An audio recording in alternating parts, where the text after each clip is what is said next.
Como ya se advirtió, voy a hablar sobre una figura a la que me parece le hemos prestado poca atención, los hechos notorios. Poca atención, pese a que es evidentemente una figura probatoria, digamos así, que está en nuestra legislación. Creo que para ir planteando el escenario haríamos bien, o una buena manera, en mi opinión, de iniciar es distinguir dos preguntas cuando estamos hablando de la prueba. Una primer pregunta es ¿qué hechos debemos probar? Y una pregunta distinta a esta, pero relacionada con ella, es ¿cómo se prueban esos hechos? Si nosotros atendemos a la primera pregunta, ¿qué hechos se deben probar? Podemos evidentemente tener una respuesta sobre cuáles sí ameritan prueba y cuáles no ameritan prueba, ¿no? ¿Qué hechos no deben probarse? Si quiero saber qué hechos deben probarse, obviamente tengo que ir a ver básicamente el derecho sustantivo. ¿Qué dicen, por ejemplo, nuestros códigos penales, nuestros códigos civiles, nuestros códigos administrativos, etcétera, sobre cuáles son los hechos jurídicamente relevantes? ¿Qué es lo que debo probar en función del tipo de conducta que se va a averiguar, que se va a decidir en un proceso judicial? Yo, por ejemplo, hace relativamente poco escribí un artículo sobre el tema de feminicidio, que tenemos en la región latinoamericana muchos problemas porque no nos queda claro cuáles hechos se deben probar, qué es lo que se tiene que probar. Y algunas veces ese problema se deriva precisamente de una mala técnica legislativa. El legislador en el derecho penal no ha sido claro, no ha seguido adecuadamente, digamos, la racionalidad legislativa para explicitar claramente cuáles son los hechos que ameritan prueba, cuáles son los hechos jurídicamente relevantes. Ahí a veces los problemas probatorios no tienen que ver con la dificultad de los hechos, sino con la dificultad de cuál es el derecho, qué dice el derecho, cómo se interpreta el derecho. Y creo que Perú, por ejemplo, la región latinoamericana en particular, tiene problemas muy serios con el tipo penal de feminicidio, porque el legislador lo ha dejado demasiado abierto y la jurisprudencia no ha ayudado mucho tampoco. Se habla del odio hacia las mujeres y cómo se prueba eso. ¿De qué manera eso es, por ejemplo, una razón de género? Ahí tenemos un tipo de problemas que deviene de una mala técnica legislativa y que cuando nos preguntamos qué hechos debemos probar, pues no sabemos qué hechos debemos probar porque no queda claro cuáles son los hechos jurídicamente relevantes. Es un problema probatorio, pero que viene del derecho sustantivo, que hay una carencia, una mala identificación de esos hechos. Pero hay algunos hechos que en los procesos judiciales nuestras legislaciones dicen que no deben probarse, que no se requiere prueba. Y uno de esos hechos son los hechos notorios. Son hechos que entran en el razonamiento probatorio, que entran en la toma de decisión, pero que no exigen prueba, que no ameritan prueba, que nuestro legislador los ha sacado de toda la dinámica probatoria. Básicamente están ahí los hechos notorios o los hechos no alegados por las partes o los hechos aceptados por las partes. Esta última figura había sido tradicional del proceso civil o del derecho civil, pero ahora se ha abarcado también al ámbito penal, ¿no? Con todas las reformas procesal penales que hemos tenido en la región.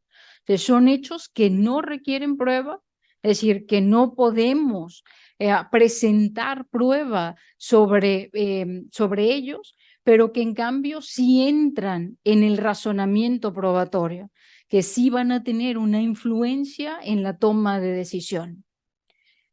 Nos habla de ello, nos hablan sobre ellos, por ejemplo, Código de Procedimiento Civil chileno dice: el tribunal podrá resolver de plano aquellas peticiones cuyo fallo se pueda fundar en hechos que consten del proceso o sean de pública notoriedad. O el Código Federal de Procedimientos Civiles en México, los hechos notorios pueden ser invocados por el tribunal. aunque no hayan sido alegados ni probados por las partes. Hay varios, vamos a hacer varias referencias a qué establecen las legislaciones. La Ley de Enjuiciamiento Civil Española dice no será necesario probar los hechos que gocen de notoriedad absoluta y general. Fíjense que nos hablan los códigos de cuestiones bien distintas, ¿no? Todos hablan de notoriedad, pero algunos hablan de notoriedad absoluta y general.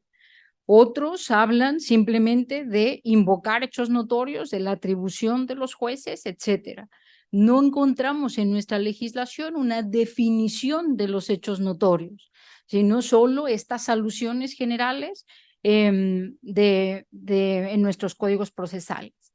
En cambio, la dogmática procesal es quien nos ha brindado de ciertas definiciones, pero tampoco han sido o muy claras o hay una variación tremenda en las diferentes definiciones que se ha dado sobre hecho notorio. Por ejemplo, si vamos a nuestros clásicos, Couture decía, pueden considerarse hechos notorios aquellos que entran naturalmente en el conocimiento, en la cultura o en la información normal de los individuos, con relación a un lugar o a un círculo social o a un momento determinado en el momento en que ocurre la decisión. O Davis Echandía nos dice, en resumen, creemos que existe notoriedad suficiente para eximir de prueba un hecho cuando en el medio social donde existe o tuvo ocurrencia y en el momento de su apreciación por el juez, se ha conocido generalmente por las personas de cultura media, en la rama del saber humano que corresponda, siempre que el juez pueda conocer esa general o especial divulgación de la certeza de tal hecho. Las definiciones que nos dan son definiciones pues muy amplias, ¿no?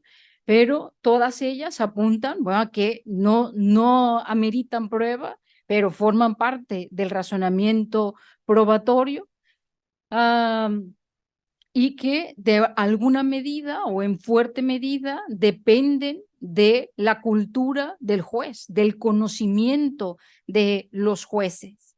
Y este es un punto importante de los hechos notorios. Me parece que podemos, si queremos reconstruir el concepto de hechos notorios, debemos, como ya se ha dicho en algunas de las conferencias de esta mañana, en primer lugar, renunciar a esa idea de la certeza. Algunos de los tratadistas hablan sobre hechos, los hechos notorios deben ser hechos que gocen de certeza. Si no podemos tener certezas racionales en el conocimiento, tampoco los hechos notorios podemos exigirle eso a un hecho para dotarlo de notoriedad. Me parece que si vamos a reconstruir el concepto de hecho notorio, podríamos pensar en que vamos a considerar como notorio un hecho porque lo asumimos verdadero, porque asumimos que es verdadero. Es la idea de la verdad del hecho lo que nos permitiría calificarlo como notorio, pero no solo la verdad del hecho, sino la cuestión pública de su verdad. Es decir, que públicamente, que al público, en general, pues, digámoslo de esta manera por ahora, nos parece que ese hecho es verdadero. Fíjense que acabo de decir, nos parece que. Hay que andarse también con cuidado con este punto, porque no podemos asumir, digamos así, no sería adecuado asumir una concepción de la verdad por consenso. ¿Sí? No es que, dado que la mayoría cree que es verdadero, entonces lo asumimos como verdadero. No queremos eso en el razonamiento probatorio. La verdad, o al menos desde la concepción racional de la prueba, ya también se ha dicho mucho sobre esto, hay un compromiso con la verdad por correspondencia, no por la verdad por consenso, no porque la mayoría diga una cosa, eso es verdadero. ¿Qué quiere decir entonces que la mayoría asume como verdadero ese hecho? Que efectivamente la mayoría lo cree como verdadero, pero que si rascamos en el hecho, vamos a encontrar información que haga ese hecho realmente verdadero. Es decir, la asunción de la mayoría está justificada. Y esto nos llevaría a estar frente a un genuino hecho notorio, por así decirlo. Entonces, para recapitular, los hechos notorios se trataría de que su verdad es pública, ¿sí? Sabemos que son verdaderos y lo sabemos en una comunidad determinada. Pero la verdad de ese hecho no la hace que la mayoría lo asumamos como verdadero, sino porque tenemos buenas razones para creer que es verdadero, ¿sí? Entonces, podemos poner el ejemplo de la pandemia, ¿no? Del maldito bicho ese, ¿no? Del virus que ahora vuelve a la carga con nuevas variantes y demás. Sabemos que es verdad que existe el coronavirus, es un hecho público, conocemos públicamente la verdad sobre la existencia del COVID, pero nuestro conocimiento, nuestra asunción no hace que el COVID exista, es independiente de lo que nosotros creemos, ¿sí? Entonces, ese me parece que el punto clave de los hechos notorios, o los dos puntos clave de los hechos notorios, son estas dos cuestiones. Primero, que lo asumimos como verdadero. Es la verdad del hecho notorio lo que lo exime de prueba. Este es un poder muy fuerte que puede tener un juez. Un juez, cuando dice este es un hecho notorio, está diciendo en realidad que no va a pedir prueba, que no es necesaria la prueba. Para que esto esté justificado, entonces tenemos que pensar, tenemos que buscar hechos que son genuinamente verdaderos. De ahí el punto que me parece clave son hechos cuya verdad podemos asumir. Ese es el primer punto, pero el segundo punto tiene que ver con su publicidad, que son públicos. Y aquí viene una distinción que yo planteé en el manual de razonamiento probatorio que se publicó, que ahora lo comentaba Pepe Neira, en la Corte Suprema, en la Suprema Corte de Justicia de la Nación de México, hablando claramente sobre hechos notorios. Me parece que podemos distinguir dos tipos de notoriedad: una notoriedad conocida y una notoriedad cognoscible o fácilmente cognoscible. Esta segunda justifica el título de mi ponencia, o la segunda parte de mi ponencia, los hechos notorios básicamente en la época de Internet. Culturalmente, nuestra cultura jurídica, al hablar o mal hablar sobre los hechos notorios, la mayoría de las veces se ha centrado en la notoriedad conocida. Y de ahí que, por ejemplo, parte de los tratadistas que yo citaba hablan, por ejemplo, de que sean conocidos por una sociedad determinada, o, en mis palabras, sean asumidos como verdaderos en una sociedad determinada en un tiempo concreto, ¿sí? Por eso, por ejemplo, Michele Tarufo, al hablar de hechos notorios, decía: los hechos notorios dependen muy fuertemente de la cultura judicial. Necesitamos jueces cultos cuando hablamos de hechos notorios para que sean capaces de identificar adecuadamente cuáles son los hechos de público conocimiento que no requieren prueba, ¿sí? Son hechos, entonces, que en un momento determinado la sociedad o una parte de nuestra sociedad asume como verdaderos. Y esta sería la notoriedad conocida, porque de hecho una parte de nuestra sociedad las asume como verdaderos.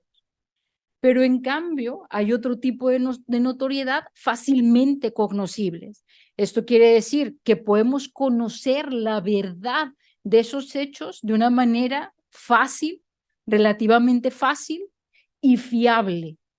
Por eso sería la notoriedad cognoscible. Estos segundos hechos notorios no exigirían entonces que la gran parte de nuestra sociedad de hecho los considere como verdaderos, sino que un juez puede acudir a una fuente fiable de conocimiento y encontrar en esa fuente fiable esos hechos notorios para extraerlos de toda la dinámica probatoria. Y de ahí la cuestión de repensar los hechos notorios en la época de Internet o en la época, si se quiere, de el acceso a múltiples fuentes de información. La figura de los hechos notorios actualmente no es que requiera indispensablemente de lo que requirió el siglo pasado o antepasado, es decir, de jueces cultos, porque los hechos notorios ya no son una institución que dependan de una manera fuerte o fundamental de la cultura del juez, como decía Michele. Si podemos declarar hechos notorios, es decir, hechos que podemos asumir como verdaderos, consultando determinadas fuentes fiables y que su verdad no está cuestionada, entonces lo que necesitamos es básicamente acceso a Internet, no acceso a la cultura del juez necesariamente. Y de ahí me parece que es, digamos, un punto revolucionario de los hechos notorios. Y no es un punto que me lo quiera atribuir yo. Es un punto que, por ejemplo, ya se ha planteado en las Federal Rules of Evidence de Estados Unidos. En Estados Unidos permiten, le llaman la Judicial Notice, permiten que los jueces tomen este tipo de decisiones, no solo para los hechos, para los hechos de notoriedad conocida, sino también para estos segundos, para hechos que el juez, pudiendo consultar una fuente fiable, puede llegar a asumir la verdad de ellos sin que sea cuestionable esa verdad. En ese contexto, por ejemplo, en el Common Law, hay algunos autores que dicen que el conocimiento científico que goza de la aceptación general de la comunidad experta tiene que ser un hecho notorio para los jueces, porque a día de hoy, en la dinámica de la ciencia, fundamentalmente el conocimiento científico, son pocos los conocimientos que gozan de esa aceptación general. En su gran mayoría están cuestionados o hay opiniones muy diversas en la comunidad experta, ¿no? Y podría plantearse, podría seguirse, por ejemplo, esa línea de análisis, ¿no? Yo no me comprometo con esta, pero puede ser un ejemplo de esos hechos notorios de notoriedad cognoscible o fácilmente cognoscible. Ojo, tiene que ser una fuente fiable. Y en Internet, como todos nosotros sabemos, encontramos un poco de todo. Si un juez quiere identificar uno de estos hechos a través de Wikipedia, pues ja. No es que solo porque lo consultó en Internet va a ser un hecho de notoriedad cognoscible. Necesitamos afianzar, justificar que efectivamente es verdadero, que puede ser asumido como verdadero, y eso tiene que ver con la fiabilidad de la fuente de consulta. En un sistema jurídico ya no estadounidense, más cercano a nuestra cultura jurídica, el mexicano, por ejemplo, cuando uno busca hechos notorios en la jurisprudencia del Poder Judicial de la Federación, la inmensa mayoría de los ejemplos de hechos notorios tienen que ver con la notoriedad fácilmente cognoscible. No se encuentran ya prácticamente ejemplos de hechos de notoriedad conocida. Esto nos puede sugerir que al menos en un sistema como el mexicano, pero no me sorprendería que fuera no solo el sistema mexicano, es que los hechos notorios sean en nuestro tiempo actual fundamentalmente hechos de notoriedad fácilmente cognoscible y ya no dependientes de la cultura de los jueces. Y si esto es así, entonces hay que prestar mucha más atención a esos hechos de notoriedad fácilmente cognoscible y ya no tanto a los anteriores de cuya tradición venimos, ¿no? Esos eran los hechos notorios en su momento, no los hechos de notoriedad fácilmente cognoscibles. Ahora, hay algunas cuestiones de detalle en todo esto, ¿no? Hasta aquí, digamos, es un esquema general. ¿Qué es lo que debemos considerar cuando hablamos de hechos notorios? ¿Qué tipos de notoriedad podemos encontrar? Pero luego podemos enfrentar problemas de orden muy diverso. Por ejemplo, Evidentemente, nosotros hablamos de la prueba de los hechos o de los hechos notorios cuando en realidad nos estamos refiriendo a afirmaciones sobre los hechos. Michele Tarufo lo dijo hace mucho tiempo, lo que se prueba no son los hechos en sí mismos, sino las afirmaciones fácticas, las afirmaciones que hacemos sobre los hechos. Y en los hechos notorios pasa lo mismo. Lo que se identifica como notorio son las afirmaciones que hacemos sobre esos hechos. Ahora, cuanto más general sea la afirmación que queremos que se catalogue o que se asuma como notoria y por ello se saque de toda la dinámica probatoria, más problemas podemos enfrentar, por ejemplo, de relevancia de esos hechos notorios. Aunque los hechos notorios no vayan a ser objeto de prueba, obviamente tienen que satisfacer el criterio mínimo para entrar en el razonamiento probatorio, y el criterio mínimo es que sean relevantes. Un ejemplo quizá pueda arrojar un poco de luz sobre eso.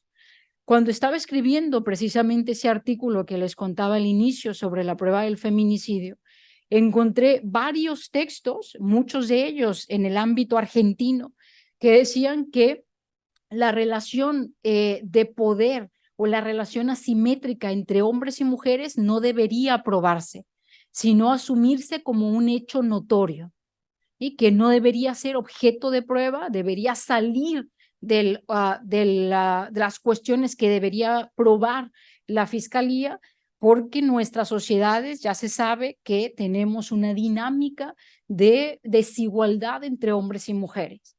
Podríamos asumir esa generalidad como verdadera, pero es relevante para probar que Juan mató a María. Puede tener una relevancia muy indirecta, pero si consideramos que una prueba es relevante si satisface dos condiciones, la primera, por supuesto, que tenga relación directa o indirecta con los hechos del caso, pero la segunda es que aumente o disminuya la probabilidad de acierto en la decisión. Ese tipo de afirmación entre los hombres y las mujeres, hay una desigualdad muy fuerte o hay una relación de poder de los hombres respecto de las mujeres, no hace ni más ni menos probable la hipótesis de Juan mató a María.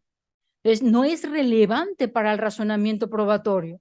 Entonces, ¿qué más da que se identifique como hecho notorio? No va a entrar al razonamiento probatorio. Si acaso quien la consideró fue el legislador a la hora de establecer el delito de feminicidio, pero no va a entrar en el razonamiento probatorio.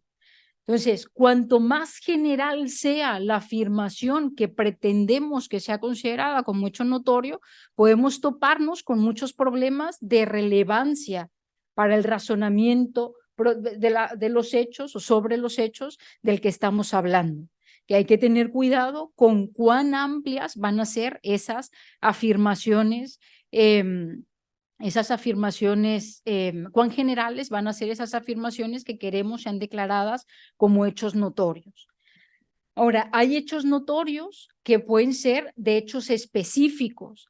Por ejemplo, en esto se distingue sobre las máximas de experiencia. Yo en la exposición de Raquel Imay le preguntaba en ese caso que ella planteaba sobre delitos sexuales, que el juez dice, no necesito una prueba pericial porque ya sé que en esa comunidad es habitual la iniciación sexual de una menor de edad. El juez pudo haber dicho, en lugar de utilizar máximas de experiencia, haber hablado sobre hechos notorios. Es un hecho notorio que en determinada comunidad la iniciación sexual de las niñas sea a través, por ejemplo, de sus familiares. No estaría la máxima de la experiencia en sí, sino algo que es públicamente conocido, que es la idea de los hechos notorios a los que hablábamos, de los que hablamos. Los hechos notorios y las máximas de la experiencia para algunas afirmaciones sobre los hechos pueden colapsar, es decir, o podría jugar como máxima de la experiencia o como hecho notorio, pero no siempre o no necesariamente colapsan, porque mientras las máximas de la experiencia son generalizaciones, siempre generalizaciones, los hechos notorios pueden ser de hechos específicos, de hechos muy concretos. Por ejemplo, el tremendo caso que ahora invade las portadas de toda la prensa de deportes, Rubiales tiene una relación de poder con Jenny. El presidente de la Federación de Fútbol Española y la jugadora de fútbol de la selección española. Es un hecho concreto sobre el caso específico, pero ahora es un hecho notorio. Se sabe públicamente esa relación de poder porque es el presidente de la federación y ella básicamente su empleadora. Después podemos tener problemas de hechos notorios de conocimiento generalizado, de esos hechos notorios típicos en nuestros sistemas jurídicos, en los que hablaba Michele Tarufo, por ejemplo, la cultura general de los jueces, ¿no? Esta notoriedad conocida o esta verdad pública, si se quiere, nos exige que haya una suerte de consenso cognitivo en nuestras sociedades, porque se nos dice la mayoría o una buena parte de la formación de la población o el hombre o la mujer promedio, el ciudadano promedio debe asumirlo como verdadero. Y eso parece que presupone una suerte de consenso cognitivo, un consenso cognitivo difícil de lograr en nuestras sociedades actuales, que son cada vez más plurales, en donde desafortunadamente también nos encontramos con sociedades más clasistas, con sociedades que han tenido acceso a una educación muy diferente, que asumen como verdadero nuestros diferentes grupos sociales, puede ser muy complicado de identificar, por ejemplo, una mayoría, de identificar que hay una buena parte de la población que efectivamente cree verdadero X, ¿no?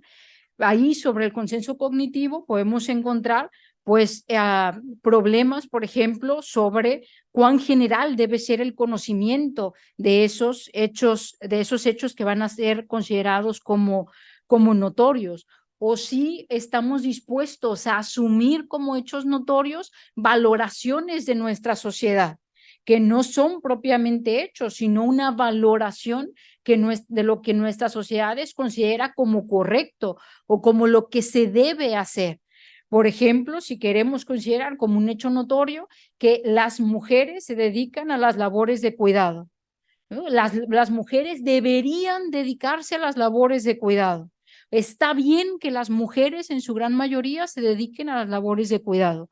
Esa es una valoración, no es un mero hecho. Hay una valoración de por medio. Y habría que ver si estamos dispuestos a asumir que se declaren ese tipo de valoraciones como hechos notorios cuando presuponen esa valoración que desde luego ha tenido efectos muy perniciosos para la mitad de nuestra población, ¿no? O sea, las mujeres. Tenemos problemas específicos como este del consenso cognitivo cuando hablamos de la notoriedad conocida. Tenemos problemas específicos cuando hablamos de la notoriedad fácilmente cognoscible, ya lo había dicho antes, la fiabilidad de las fuentes, pero también las limitaciones para los jueces. No queremos que los jueces asuman un rol en el que puedan investigar libremente en Internet sobre qué hechos pueden asumir como verdaderos. Deberíamos tener ciertos límites para evitar las pesquisas injustificadas de los jueces. Y entonces que declaren como hechos notorios porque se encontraron en Internet o porque lo dice un youtuber o una influencer famosa, etcétera, cuestiones que ni son verdaderas ni provienen de fuentes fiables o que estamos extrayendo de la actividad probatoria que deben tener las partes y ejerciendo un poder muy fuerte, un poder judicial muy fuerte al declarar como notorios determinados hechos. Ahí podemos encontrar algunas pautas en este punto, ¿no? Para evitar de alguna manera esas pesquisas injustificadas. La Corte Suprema Mexicana, por ejemplo, habla de que la información esté disponible para el juez por motivo de su función judicial. O hay mucha jurisprudencia también mexicana que dice se puede declarar como notoria aquella información que publican los organismos públicos. el gobierno, por ejemplo, que es público para todos y desafortunadamente en algunos casos se asume directamente como fiable.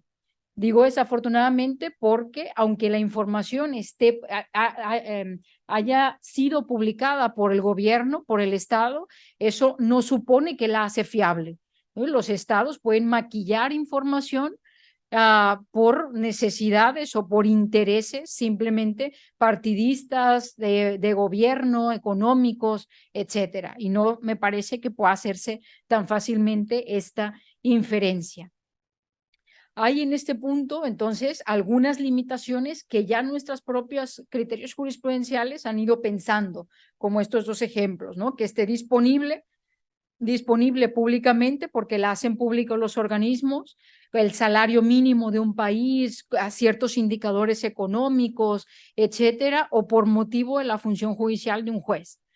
Hay un ejemplo muy curioso en el caso colombiano, en donde el legislador colombiano directamente indicó un hecho notorio. El legislador colombiano dice, todos los indicadores económicos nacionales se consideran hechos notorios. Y la primera pregunta es, ¿what? ¿Cómo que el legislador ahora es quien identifica los hechos notorios? No, los hechos notorios deben ser una decisión judicial. No puede ser que el legislador ahora venga a decirnos cuáles son los hechos notorios. Podríamos hacer una interpretación caritativa y decir, bueno, el legislador colombiano utilizó hechos notorios cuando en realidad quería excluir de prueba ese tipo de cuestiones. Pero él habla ahí sobre hechos notorios. Los hechos notorios son una decisión judicial y tienen que depender del caso concreto. No pueden ser una decisión del legislador. Mucho menos si, por ejemplo, no sabemos, no sé, nuestros amigos colombianos nos pueden informar qué problemas hay, si es que hay problemas de accesibilidad para las partes de ese tipo de información, de comprensión de ese tipo de información para el juez y para las propias partes. Los indicadores económicos pueden ser muy complejos de entender y que el propio legislador los haya sacado del debate probatorio me parece muy problemático, precisamente por la capacidad de comprensión de este tipo de información. Y también podemos encontrar claramente problemas sobre la fiabilidad de las fuentes, que son todos problemas que se deben afrontar, pero en el caso a caso, no establecidos por el legislador. Me parece una mala decisión legislativa haber identificado a esto como hechos notorios. Y un punto clave, ya para ir terminando, en los hechos notorios, me parece el siguiente, que es el límite que le podemos poner a este poder fuerte que pueden tener nuestros jueces y nuestras juezas. El test de los hechos notorios es que no debe ser susceptible de discusión. La verdad sobre ese hecho no debe ser susceptible de una discusión razonable sobre su verdad. Si las partes lo cuestionan con argumentos adecuados, entonces debe ser parte del debate probatorio y no debe asumirse como hecho notorio.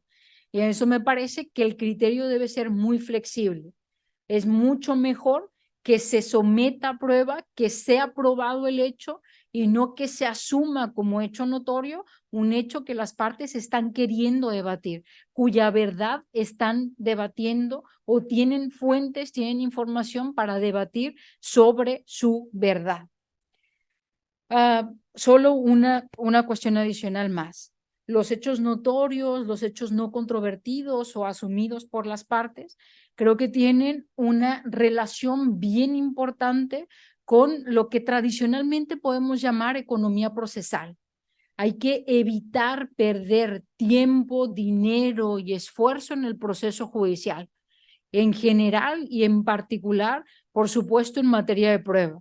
Yo no soy de la idea, yo defiendo, por supuesto, que el objetivo de la institución probatoria en el proceso judicial es la averiguación de la verdad, pero no puede ser a cualquier costo. No puede ser, no tenemos el tiempo, no tenemos los recursos para invertir como se puede hacer quizá en otros ámbitos como el científico.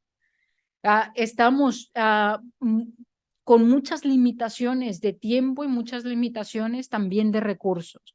Entonces, por supuesto que necesitamos la determinación correcta de los hechos, que ese es nuestro objetivo, pero no puede ser a cualquier costo. Me parece que figuras como esta, como los hechos notorios o como los hechos no controvertidos por las partes, forman parte también de toda esta dinámica de sistemas en los que repensamos cuáles son los hechos que van a ser susceptibles de prueba. Esto me parece una discusión que hemos también obviado en nuestros sistemas jurídicos. La mayoría de las veces decimos estamos colapsados en el proceso judicial, nos faltan medios en los procesos judiciales, pero pocas veces nos enfrentamos al problema o afrontamos el problema de cómo hacemos para tener procesos judiciales, para encender la maquinaria judicial de una manera más racional, más razonable, ¿no? Discutiendo sobre cuáles son los hechos concretos que vamos a llevar a juicio oral, por ejemplo, que vamos a debatir en juicio oral, y no simplemente que todo aquello que las partes pretenden pase el filtro y todo se discuta en el juicio oral, porque entonces no es posible tener oralidad en el proceso judicial, no es posible satisfacer los principios de la oralidad, ¿no? De juicios orales que sean concentrados, juicios orales que sean breves, porque no está bien delimitado el debate que debe haber en los juicios orales. Si nos centramos y debatimos cuestiones como esta, sobre los hechos notorios u otro tipo de cuestiones relacionadas con cuáles son los hechos que van a probarse, sobre qué hechos hay que debatir, creo que tendríamos mejores sistemas y desde luego cumpliríamos con ese objetivo de tener una justicia al menos un poquito más eficaz. Muchas gracias por su atención.